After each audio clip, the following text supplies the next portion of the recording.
kind of the estimates of what the ET might be based on considerations of an energy budget.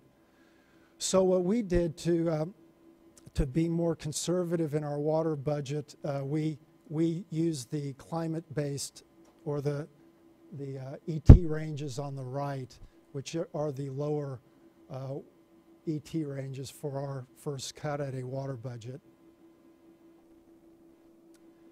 So in terms of doing this annual model of the water budget, we did calculations for 3 regions.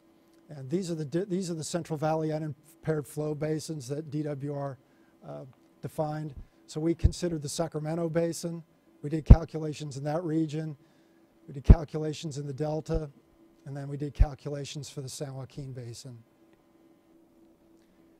So here's an example of the calculation for the natural water use for the Sacramento Basin. So you see on the left, we looked at 6 different vegetation types. And then here we show the ET range associated with each of those types. And then if you multiply those unit ETs by the acreage associated with each land use type, you come up with an annual water volume range. So what this says, for the Sacramento Basin, our calculations come up with a water use range of about 9 to 13 million acre feet per year. And this is associated with natural water use. So we did that calculation for each of the 3 regions. If you put that into the water balance that I showed earlier, you look at the water supply minus the water use, you come up with a delta outflow for a high and low water use range. So this, with these calculations, we're showing an estimate of between 16 and 23 million acre feet a year of natural delta outflow. And just for a point of reference, the unimpaired delta outflow is around 28 million acre feet, and the current level delta outflow is around 16 million acre feet. So what you would conclude from this water budget is that on an annual basis, the unimpaired outflow is significantly higher than the range of natural delta outflows. And current water use is within, more or less within the range of the natural water use. Now, so what is... Paul, how do you factor in timing there? I mean, you're talking about gross numbers, but it doesn't, what I'm seeing doesn't show a variation in the time of those flows. Would you assume they're similar, or? That's a great question. This is as our first cut, we're taking an average condition. So this was, so the hydrologic, what we used was the hydrologic period that LCPSIM uses, the 82-year period of record. And of that, we're taking an average condition, both for the water supply and the water use. In our follow-up work with the monthly model, we hope to not only show the intra-annual variability, but we'd like to see the interannual variability. So what would be the natural flow under dry hydrologies, under wet hydrologies. You know, maybe one way to think about this is that this is saying that effectively what we've done through our man-induced changes is we've replaced this natural water use with water use by irrigated agriculture and with M&I uses. Now, one might be tempted to take that result and scale the unimpaired hydrograph, shown in blue, to show, well, here's the natural flow over the course of the year. But that's not a correct way to use this information. The natural flow patterns are not represented by the unimpaired flow patterns. In fact, it's, and why is that? You know, one of the main reasons that the natural flow pattern is quite a bit different was that under natural conditions, under high flows, the natural levees would be overtopped, and this water would go into the flood basins, and it would be retained throughout much of the year, and some of this water would be consumptively used. Some of this water would recharge groundwater, and then some of this water would return to the system later in the year, providing a higher base flow. Now this range I'm showing, this natural flow range, this is qualitative, illustrative. We haven't done any calculations on this yet, but that's what our plan is with our effort to do this monthly model. We would like to take a first cut at what does that intra-annual variability look like. It looks like you might have missed snow melt in your illustration there in that last graph. What's that bump on the unimpaired? Yeah, that will, the snow melt runoff will show up on the water supply side of the equation, the rim inflows to the Central Valley.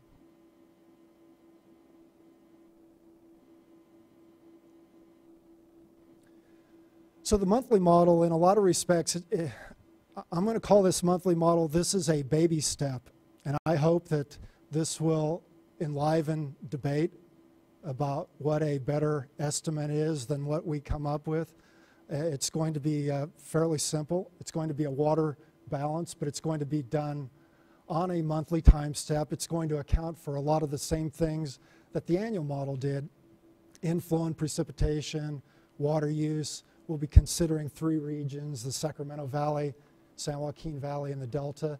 The big difference is that we're going to try to simulate how the flood basins and groundwater storage interact with the hydrologic cycle.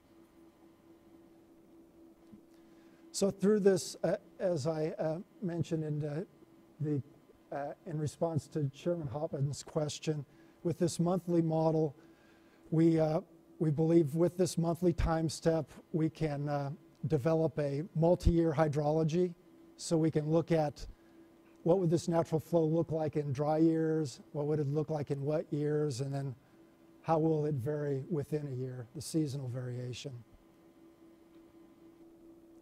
So now I'm going to conclude with some possible next steps for natural flow modeling. First, we're going to complete this monthly modeling effort, and these results will be provided to the board. And again, we consider this to be a first step, and by no means is going to be the end answer. The next thing would be to start refining the natural hydrology, and I'm sure many in the audience will have some concern with the assumptions that I showed you in the annual model. We are planning to do some work to refine the natural vegetation ET estimates, to refine that range of uncertainty, but that's certainly an area that needs to be undertaken. Another area is that our model will be very simplistic in how it handles the groundwater surface water interactions. More sophisticated models could be used to do that, and there are models available to help in that type of effort. Then lastly, if one wants to start asking questions about what did the low salinity zone look like under natural conditions, what did the salinity regime look like, one would need to do some simulation of delta hydrodynamics and salinity transport. One would need to account for the natural landscape and the natural channel configuration. And I believe to do this, we would need to use a multi-dimensional 3D model to do this kind of work. And that concludes my presentation. Thank you, Paul. Let's see. I'll introduce Dr. Sunding. Turn my mic back on. Dr. Sunding is the Thomas Graf Professor in the College of Natural Resources at UC Berkeley, where he's also the co-director of the Berkeley Water Center. His research is involved in environmental and resource economics, regulation, technological change, applied econometrics, risk, and public finance. And he teaches courses in natural resource economics, water resources, and law and economics. All right, thank you. I think my side job is coming to the state board to talk about economics. I've been here several times. So some of this will be familiar, but some is new. What I'd like to talk to you about is the state of the available models to look at the economic impacts of changes, in particular in project deliveries from the Delta. And you know, while I definitely don't want to divert this discussion off into BDCP, a lot of the modeling that I'm going to talk to you about today is being used in the BDCP process, primarily to help develop a cost allocation and financing plan. To do sensible cost allocation, you have to know something about how the benefits are distributed. And answer the question, in the first instance, is something like BDCP worth paying for, given the commitments that the public water agencies have made? So again, definitely don't want to divert this into a BDCP discussion, but I will show you some of the work that has come out of BDCP. Oop, there we go. Well, as a threshold comment, let's remember that changes in water deliveries can have multiple dimensions of economic impacts. Water is an essential input into the economy, so it stands to reason that water shortages can have economic consequences. And I'll go through just a few examples. Commercial and industrial water shortages can lead to lost profits and lost jobs. In the agricultural sector, changes in water deliveries can affect what types of crops are grown, the level of farm profits, how many farm workers have jobs in a particular year, and there could be regional economic consequences that go beyond the direct farm level consequences. Changes in project deliveries from the Delta can have implications for groundwater. I'm sure you've heard about groundwater, about the stock of groundwater and potential changes in groundwater extraction. Those have economic consequences as well, and I'll talk to you a little bit more about that later. Changes in Delta deliveries, there are alternatives, of course. We've heard about some of them: stormwater recycling, desalination, increased conservation. One of the components of economic impact, say if Delta deliveries were to be reduced, that would create a need for increased investment in alternatives, and those are resources that have other potential uses, so they would count on the cost side. And finally, in the urban sector, the residential, single-family residential sector usually is called on first to soak up some shortage in a particular year. And while letting your lawn go brown or not being able to wash your car as often as you would like may not lead to too many job impacts or lost profits, it is still a quality of life impact. And the way economists consider that is, what is the amount of money that people would pay to avoid not being able to purchase all the water that they would like to purchase at a prevailing rate? So it's a different kind of economic impact qualitatively, but it is still an economic impact. Well, let me start with the urban sector. There are distinct models for different parts of the economy, and there are two urban models that I want to talk about. And I apologize for the large number of acronyms, but I think that's just the way it goes in water. The first model I'd like to talk about is the least cost planning simulation model. This was developed by the California Department of Water Resources with support from CH2M Hill. And it's been used in literally dozens of studies over the years to look at the economic impacts of changes in urban water supplies. LCPSIM is an optimization model based on historic hydrology, and what it's optimizing is a water supply portfolio. In the electric sector, this would be considered an optimal dispatch model. So it's determining a optimal configuration of the system to achieve some objective, and that's balancing costs and benefits. LCPSIM is developed for two regions in California. It's developed for the South Coast and then the South San Francisco Bay Area. it's based on 1 year of forecasted demand, which is obviously a major limitation, the year 2020, and it's based on one single pass through the historic hydrology from 1922 to 2003.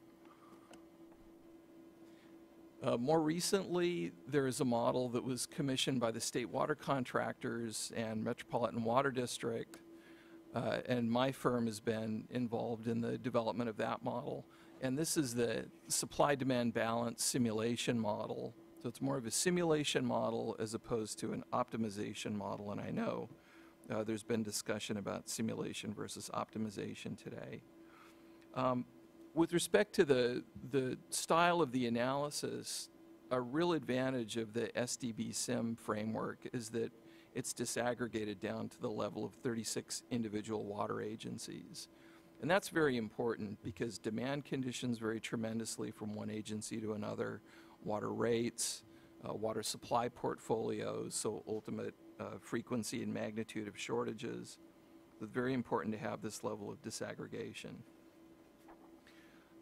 Unlike LCPSIM, which is based on one snapshot of future demand, the SDBSIM model is based on a whole trajectory of forecasted demand out to the year 2050.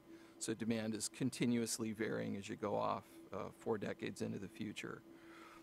Rather than being based on one single pass through the historic hydrology, SDBSIM is based on a Monte Carlo simulation of 83 hydrologic runs. So it takes a positional hydrology approach, but varies the start date. And that actually, it sounds in a way like it might be trivial, but it actually is very important because the historic hydrology has a very dry period at the beginning. And if you make just one pass through a supply portfolio with a very dry period right up front, excuse me, before demand has grown, that can actually have a big impact on your imputed present value.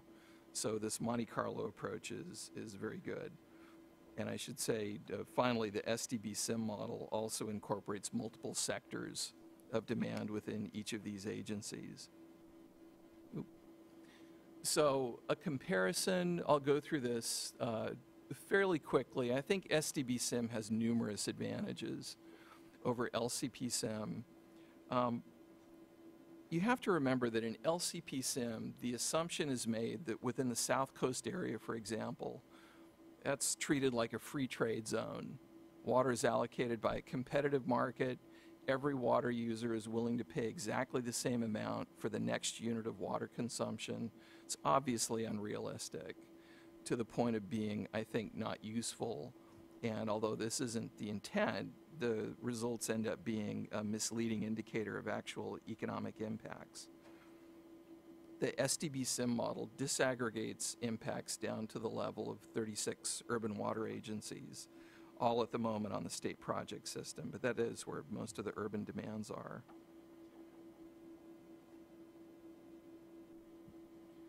With respect to the results that come out, again, don't want to go too far off into BDCP, but just to give you a sense of the kind of magnitudes we're talking about here, these are reductions in mean delta exports, and I just simulated up to 2 million acre-feet around something like the no action alternative in the BDCP EIR. And if you go out to 2 million acre-foot reduction in mean exports for just the urban utilities on the state project system, then you get impacts of somewhere in the $26, $28 billion range. And what that implies is every 100,000 acre-foot reduction in mean delta exports results in about 1.4 billion in economic losses to ratepayers. So these are economic losses experienced by the ratepayers of the urban agencies. The urban agency is a nonprofit. It's just a pass-through.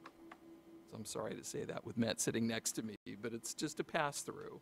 The ultimate impacts are borne by the ratepayers. So this figure is measuring the impacts to the ratepayers of changes in mean exports. So again, about 1.4 billion for every 100,000 acre-foot.